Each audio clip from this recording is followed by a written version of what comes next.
महाराज कहने लगते हैं कि इस नारायण जी से, जो नारायण जी से इस व्रत को कहा गया और कलयुग में सर्वप्रथम इस व्रत को किसने किया था, आज मैं प्रेम होकर के तुम्हें उसका भी इतिहास को बताता हूँ। इस प्रकार सुधीर जी महाराज स्वर्ण का 88,000 ऋषियों को कहने लगते हैं कि हे ऋषियों, मैं आज तुम्हें उनका इतिहास कहता हूँ। एक समय की बात है, एक सतानंद नामक जो है एक गरीब ब्राह्मण रहता था।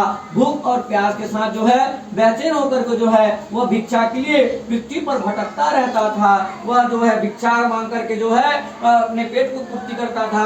ब्राह्मण से प्रेम करने वाले भगवान विष्णु जी जो है उस सतानंद जो नामक ब्राह्मण है उसके दुखी को देखते हैं। उसके दुख को देख करके जो है एक दिन भगवान नारायण जी पृथ्वी पर एक ब्राह्मण का रूप धारण करते हैं। रूप धारण करके आकर के जो है उस बूढ़े ब्राह्मण, उस सतानंद नामक ब्राह्मण के पास जाकर के पूछने लगते हैं कि हे ब्राह्मण देवता, आप इस प्रकार पृथ्वी पर भूख प्यास से क्यों भटक रहे हो, तुम्हारी क्या इच्छा है। तब वह गरीब ब्राह्मण बोलता है, मैं अपने पेट की पूर्ति के लिए भिक्षा के इस नगर में घूमते रहता हूँ। हे ब्राह्मण देवता, यदि मेरे दुख को दूर करने के लिए आपके पास कोई उपाय हो तो कृपया करके मुझे बताएं। तो वह नारायण जो है एक ब्राह्मण का रूप धारण करते हैं और वह ब्राह्मण को कहते हैं कि हे ब्राह्मण, हे विप्रदेव, आप जो है भगवान सत्यनारायण का व्रत करिए।